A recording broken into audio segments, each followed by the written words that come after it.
Songs are like, you know, it's a statement from the spirit of you, the spirit in you. For more than 6 decades, Stevie Wonder has been a beacon, a voice of soul, justice, and joy, whose songs carried generations through triumph and heartbreak. His artistry seemed untouchable, his message larger than life. But even icons carry secrets, and Wonder's silence on certain whispers only deepened the mystery. For years, the rumors swirled, and he met them with laughter, deflection, or music that said everything but the truth. Now, at 75, Stevie Wonder finally confirms what the world has long speculated, and his words don't just reveal a hidden chapter, they transform the way we understand the legend himself. But what exactly did Stevie Wonder admit that leaves fans stunned? In the early 1960s, Detroit pulsed with the heartbeat of change. Assembly lines buzzed in the factories, while in smoky clubs and small recording studios, a different kind of machinery was at work: the unstoppable rise of Motown. This was a city that thrived on rhythm, a city where sound carried just as much weight as steel. And out of this environment came stories of talent so extraordinary they seemed impossible. Among them all, none seemed more miraculous or more mysterious than a blind child prodigy named Stevland Hardaway Judkins, the boy the world would come to know as Stevie Wonder. At only 11 years old, his life changed forever when he signed to Motown's Tamla label. Marketed as Little Stevie Wonder, he was introduced to the world with a wide smile, oversized glasses, and a boundless energy that seemed to eclipse the stage lights themselves. Yet it wasn't gimmickry that captured audiences. It was raw, undeniable talent. He could make the harmonica sing, move effortlessly between piano keys, and attack the drums with precision most seasoned musicians couldn't match. His musical fluency was staggering, almost intimidating for someone his age. Soon, Fingertips, Pant 2, would explode across the charts, landing Stevie the title of the youngest artist ever to reach #1 on the Billboard Hot 100. The industry had found its wonder child, but even then, behind the standing ovations and magazine headlines, whispers began to take root. How could a blind boy move across the stage with such ease? How did he anticipate where everything was before it happened? To some, it was a marvel, evidence of extraordinary intuition. To others, it raised suspicions. In smoky bars and quiet conversations, an unsettling rumor began to spread. Was Stevie really blind? Motown executives dismissed such talk as nonsense, pointing to Stevie's medical history and the reality of his condition. Yet the gossip wouldn't die. Fans told stories of Stevie catching microphones just before they hit the floor, or pointing directly at individuals in the crowd as if he could see them. For some, these were parlor anecdotes, exaggerations to make a good story better. For others, they were proof that something about the public image wasn't entirely what it seemed. And through it all, Stevie never confronted the rumor.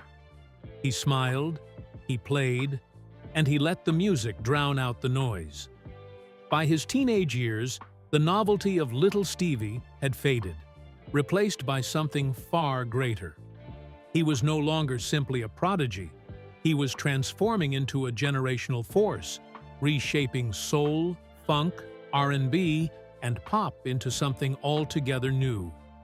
His albums of the 1970s, Talking Book, Inner Visions, and the monumental songs in the Key of Life, didn't just sell millions, they changed the direction of music itself. Critics hailed him as one of the greatest artists alive, and his influence rippled across genres and borders. Stevie Wonder was no longer just Motown's miracle child. He was an architect of sound, a visionary shaping culture itself. And yet, the questions never faded. His blindness was only the first piece of the puzzle. As his fame grew, so too did the rumors. Questions about his relationships, his marriages, his children, his financial dealings, even his spirituality. Every public triumph was shadowed by private speculation. Stevie, however, never seemed rattled. He didn't chase headlines, nor did he waste energy trying to correct them. Silence, he knew, could be its own answer. But silence also breeds mystery, and mystery fuels suspicion. For decades, the whispers never stopped. The boy who had stunned the world had grown into a man who confounded it. He had the power to command nations with a song, to stop listeners in their tracks with a single lyric. But on the subject of rumors, whether about his blindness or his personal life, he remained elusive. Until finally, at 75 years old, Stevie Wonder broke the silence. And when he spoke, the world listened.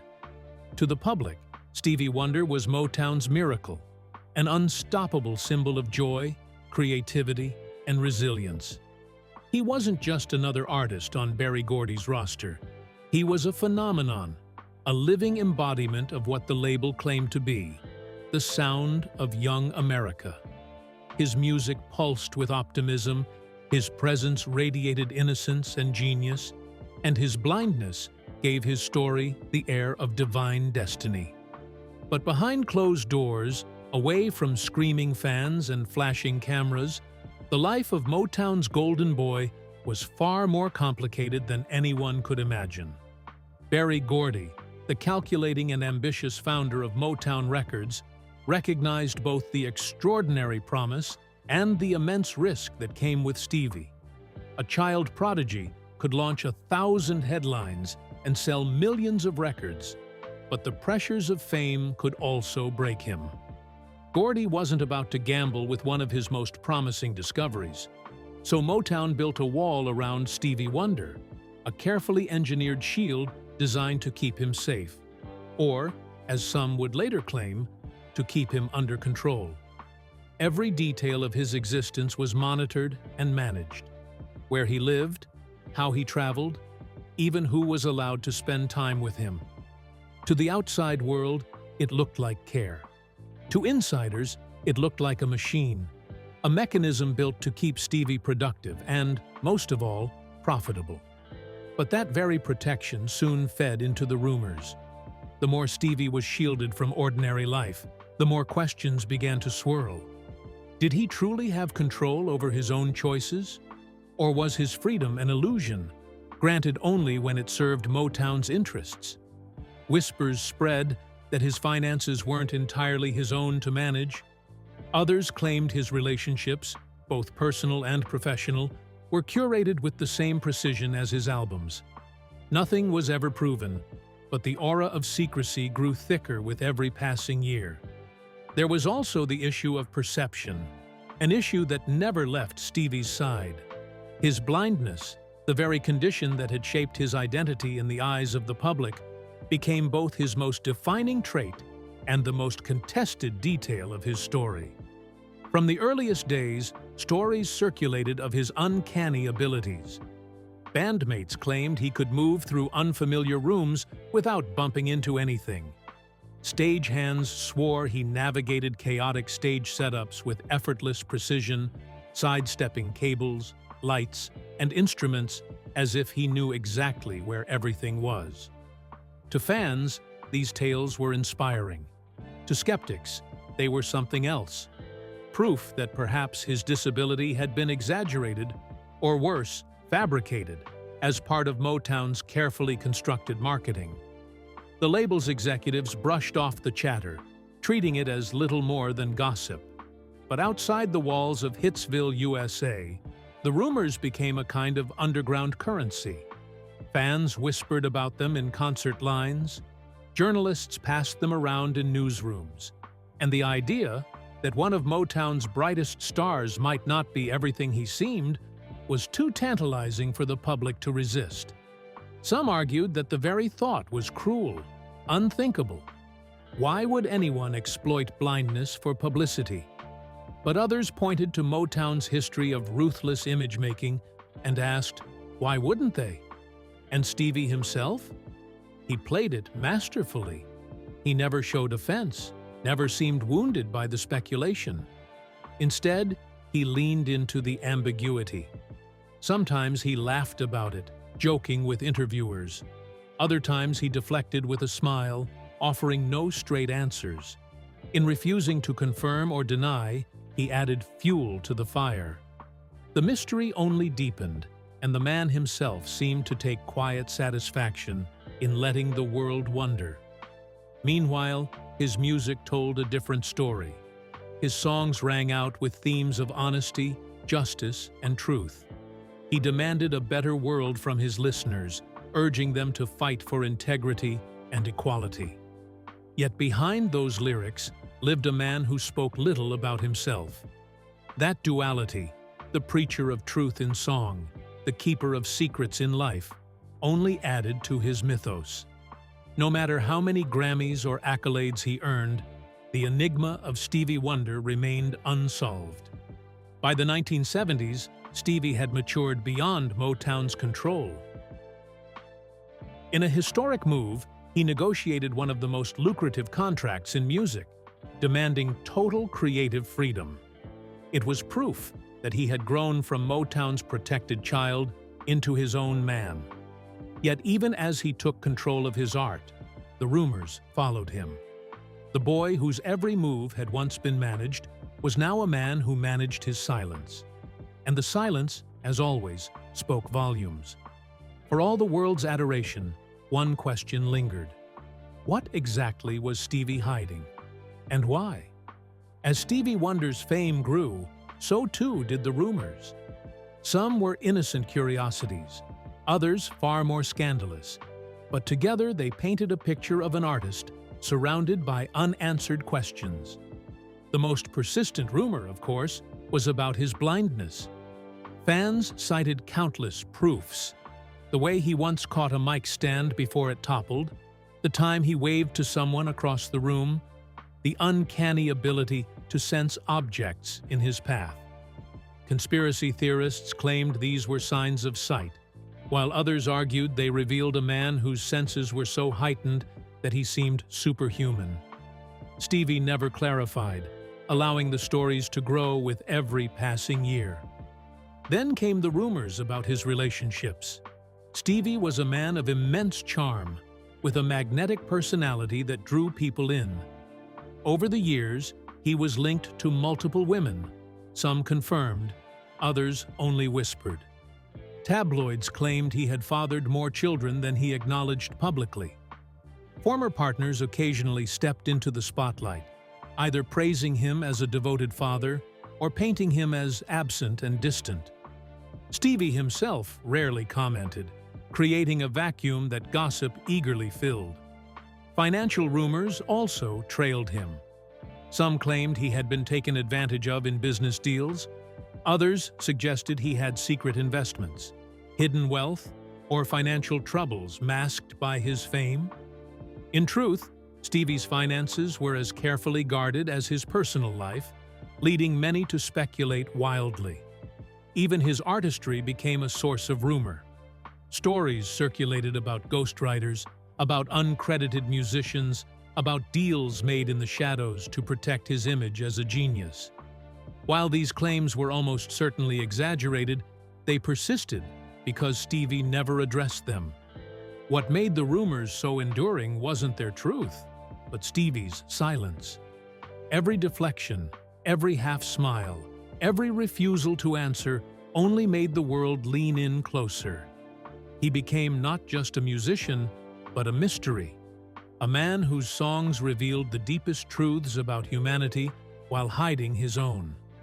And as the decades rolled on, the whispers didn't fade. They grew louder, more dramatic, more scandalous. By the time Stevie reached 75, they weren't just rumors anymore. They were part of his legend. And finally, he decided it was time to confront them. For most artists, success is a blessing. For Stevie Wonder, it was both a gift and a curse. From his teenage years, he wasn't just talented, he was a phenomenon. Every album, Every performance raised expectations higher, until the world no longer saw him as human, but as flawless. That perfection, however, came at a price. By the early 1970s, Stevie had grown into one of the most powerful forces in music. His creative peak during that decade, marked by albums like Inner Visions and Songs in the Key of Life, was a masterclass in innovation. He blended social commentary with love songs, experimented with synthesizers before most artists even touched them, and carried an almost prophetic authority. To critics and fans, it seemed as if Stevie Wonder could do no wrong. But behind closed doors, perfection was suffocating. Stevie himself admitted later that he struggled with the weight of expectations. Every time he released a masterpiece, the pressure doubled to create another. Even his label pushed him relentlessly. What the world didn't see were the nights of exhaustion, the endless hours in the studio, and the private doubts about whether he could live up to his own legacy. This pressure fed the rumors. Stories spread that Stevie became difficult to work with, demanding total control, refusing compromise. Some musicians described him as meticulous to the point of obsession, unwilling to stop until every note matched the sound in his head. Others whispered that his pursuit of perfection alienated those around him, creating rifts in personal relationships. The blindness rumors also gained traction here. To some skeptics, Stevie's ability to manage massive production sessions, orchestrate dozens of musicians, and control every detail seemed almost supernatural. Was he hiding something? How could someone with such limitations rise so far without assistance unseen by the public? Stevie never answered directly. Instead, he poured his struggles into the music, turning whispers into art. What few understood was that Stevie's genius came not despite his challenges, but because of them. His perfectionism wasn't vanity, it was survival. To be a blind black artist in America, he felt he couldn't afford mistakes. Every flaw would be magnified, every misstep used against him. So he aimed for nothing less than perfection, and when he achieved it, people stopped questioning his greatness. But the burden lingered. In chasing flawlessness, Stevie lost pieces of himself. He sacrificed privacy, intimacy, and at times his peace of mind. His music changed the world, but in the shadows, it also built the cage that kept him from living freely. To understand Stevie Wonder, one must understand the silence. For decades, his refusal to address rumors wasn't just stubbornness, it was strategy. Growing up under Motown's tight control, Stevie learned early that words could be weapons. The media was eager to twist a phrase, exploit a vulnerability, or sensationalize a truth. So he became guarded, speaking freely in his music, but carefully in interviews. He gave sound bites of positivity, humor, and optimism, while keeping his private life locked away. But secrecy created its own storm. Stevie's relationships were a constant target. Married 3 times and rumored to have fathered 9 children with 5 different women, he became the subject of endless tabloid speculation. Was he a devoted father? Was he absent? Did he support all his children equally? The truth varied depending on who spoke, but Stevie himself never clarified. Silence only fueled the fire. There were also rumors about his health. Beyond the questions of blindness, whispers suggested that he battled other conditions, from chronic fatigue to emotional breakdowns. Whenever Stevie disappeared from the spotlight, gossip exploded. Some claimed he was hiding medical issues. Others speculated about financial problems or personal scandals. His absence was a blank page, and people filled it with their own stories. Friends and collaborators often defended him, insisting Stevie was simply private, not deceitful.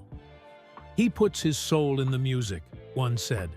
"That's the truth he wants you to know." But as the decades passed, silence turned into mystery, and mystery turned into myth. Stevie Wonder wasn't just a man anymore. He was a legend shrouded in unanswered questions. What's more, his secrecy became part of his identity. Audiences expected it. They leaned into the rumors because they knew Stevie wouldn't confirm or deny them. He played the role of the enigmatic genius perfectly, smiling as speculation swirled around him. Yet behind that smile was a man weighed down by what he couldn't say. As he later admitted, keeping secrets for so long created distance between him and those closest to him. He became both untouchable and unreachable. And while his silence protected him from scandal, it also imprisoned him. By the time he reached 75, Stevie realized the price of his silence. The rumors had grown larger than the truth itself, threatening to overshadow his music. That was when he decided enough was enough. Some rumors fade with time, not Stevie Wonder's. His followed him like shadows, clinging to every stage he walked, every headline he made. The most infamous rumor, that he wasn't truly blind, refused to die. It resurfaced constantly, fueled by viral videos and anecdotes. One story told of Stevie catching a mic stand before it fell during a performance. Another claimed he once drove a car in a parking lot as a prank. Every clip, every account became evidence for skeptics. Even celebrities joined the speculation, half joking, half believing. Stevie never confirmed, never denied. His silence was gasoline on the fire. Then came the rumors about his personal life. Stories of children born in secrecy. Stories of lovers hidden from the public eye. Some painted him as a man overwhelmed by his romantic entanglements, others as someone incapable of true intimacy. Each narrative contradicted the last, but together they created an image of chaos. Financial rumors, too, gained traction. Some claimed Stevie's generosity left him vulnerable to manipulation. Others whispered of lawsuits, unpaid debts, and shady contracts. Though his fortune remained vast, the gossip painted him as either a victim or a schemer, depending on who you asked. What made these rumors particularly stubborn was Stevie's reputation for honesty in music. How could a man who sang about truth, love, and justice hide so much in his personal life? The contradiction fascinated people, making every rumor seem more plausible. And so, decade after decade, the whispers refused to die. They became part of Stevie's myth, inseparable from his legacy. Fans debated them endlessly, tabloids thrived on them, and Stevie allowed them to exist, never offering clarity. Until, at 75, the silence finally broke. And when it did, the truth stunned even those who thought they had heard it all. For decades, Stevie Wonder had danced around the questions. Interviewers asked, fans speculated, tabloids spun their stories. And every time, Stevie sidestepped, smiling as if the rumors were little more than background noise in his extraordinary life. But behind that calm exterior lived truths he couldn't admit. Not because they were shameful, but because they were too personal, too fragile, and too easily distorted by the world outside. One of those truths was about his blindness. Yes, Stevie was blind, but his heightened awareness often gave the illusion of sight. He had trained himself to live in a world not built for him, memorizing spaces, picking up on the smallest sounds, and sensing shifts in air and energy that others overlooked. To skeptics, this looked like proof he could see. To Stevie, it was simply survival. For years, he chose not to confront the rumor, perhaps amused, perhaps annoyed, but always silent. Now, at 75, he admitted what many refused to believe. I've been blind since birth. But blindness doesn't mean you can't see in other ways. Then there were the rumors about his personal life. Stevie finally confessed that love, for him, was both a gift and a struggle. His marriages ended in divorce. His relationships, though passionate, were often complicated by fame, travel, and the demands of being Stevie Wonder. Yes, he had fathered 9 children. Yes, some relationships overlapped, and not every story was as neat as the public wanted it to be. He admitted mistakes, but he also defended his heart. "I've always loved deeply," he said, "but I haven't always loved wisely." There were also the financial whispers.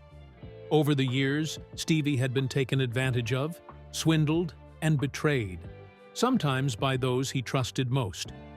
He acknowledged it openly, admitting that generosity had left him vulnerable. "I'd rather lose money than lose faith in people," he said. It was a statement that explained both his greatness and his heartbreak. What Stevie couldn't admit before was that the rumors, while exaggerated, had roots in truth. They weren't all lies, but they weren't the whole picture either. And by finally admitting to pieces of them, he reclaimed his story. He took control of the narrative that had been written without him for half a century. When Stevie Wonder finally confirmed the rumors, the shock wasn't just public. It rippled through his closest circle of friends, collaborators, and family.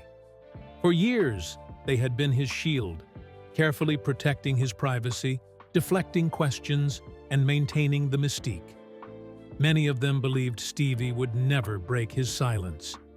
When he did, they were unprepared. Some felt relief. For decades, they had watched him carry the burden of silence, knowing how it ate at him behind the scenes. They had seen him flinch when confronted with lies, only to smile and deflect. To them, his confession wasn't scandalous, but liberating. One longtime friend said, "It was like watching him finally breathe after holding it in for 50 years. Others, however, were unsettled. Stevie's silence had protected not only him, but also those around him. By admitting truths about his relationships and finances, he risked exposing people who preferred to remain in the shadows. Some former partners were furious. Some family members worried the honesty would reopen old wounds. Even a few collaborators feared the revelations might tarnish the myth that had made him untouchable. But Stevie wasn't concerned with myth anymore. He was concerned with legacy. He explained to his inner circle that his music had always told the truth, but his life had been forced into silence. Now, he wanted alignment between the two. "The songs can't be honest if I'm not," he told them. The confession was seismic, but it didn't fracture his circle. In fact, many grew closer to him, united by respect for his courage. And for those who turned away, Stevie had no bitterness. At 75, he chose peace over approval. The confession shook his circle because it changed the dynamic. Stevie Wonder was no longer the untouchable genius shrouded in mystery. He was human, vulnerable, flawed. But in that vulnerability lay a new kind of power, one that redefined not just his music, but his relationships with everyone who knew him. The moment itself was deceptively simple. Stevie Wonder, sitting across from an interviewer, leaning back in his chair, smiled before speaking words the world had waited decades to hear.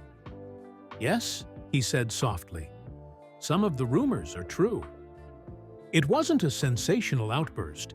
It wasn't a dramatic exposé. It was calm, reflective, and deliberate, and that made it even more powerful. He confirmed the blindness rumors first, putting to rest decades of speculation. "I've been blind since birth. That hasn't changed. What people see as sight is just awareness. You learn to hear the world differently." It was a statement that silenced conspiracy theorists while celebrating the resilience that had defined his life. Then he addressed his family. Yes, he had 9 children with 5 different women. Yes, some relationships overlapped. And yes, mistakes were made along the way. But Stevie reframed the narrative. What matters to me is that I've tried to be there for my children, and I've always loved them. Love doesn't always follow a script. He even acknowledged the financial stories. He admitted being cheated and manipulated, but he also confessed that generosity had sometimes blinded him more than his condition ever did. "I don't regret giving," he said. "I regret trusting the wrong people." The truth wasn't explosive because it was scandalous. It was explosive because it was Stevie Wonder himself, finally choosing to speak after decades of silence. Fans didn't know whether to feel vindicated, shocked, or simply grateful. At 75, Stevie Wonder did what no rumor mill could ever do. He told his truth. And by doing so, he rewrote the story of his life, ensuring it would no longer belong to gossip, but to history. Stevie Wonder's revelation didn't diminish his legacy. It expanded it. For decades, he had been remembered as the genius musician who redefined soul, funk, and pop.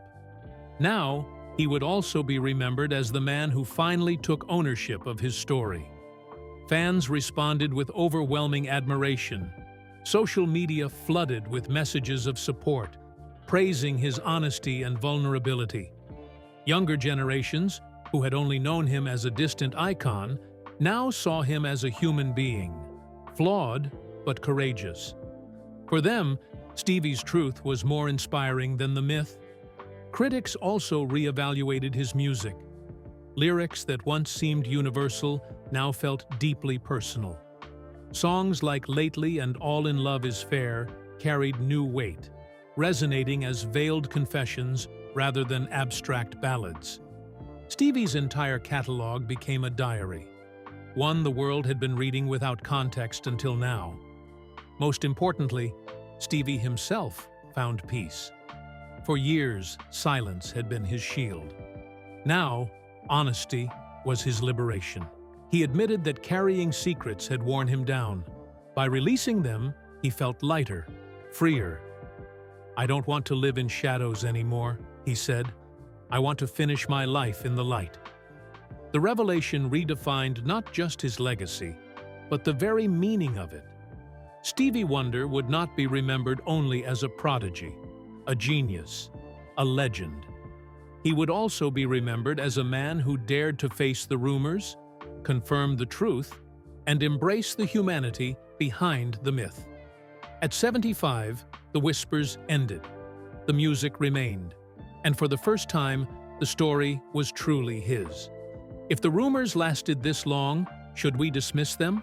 Or ask why they refused to disappear? At 75, Stevie Wonder finally confirms the truth, but its power rests in how we receive it. Before legacy drowns out the voice of revelation, remember, some truths are too important to remain in shadows. Share your thoughts in the comments below. Thanks for watching. See you in the next one.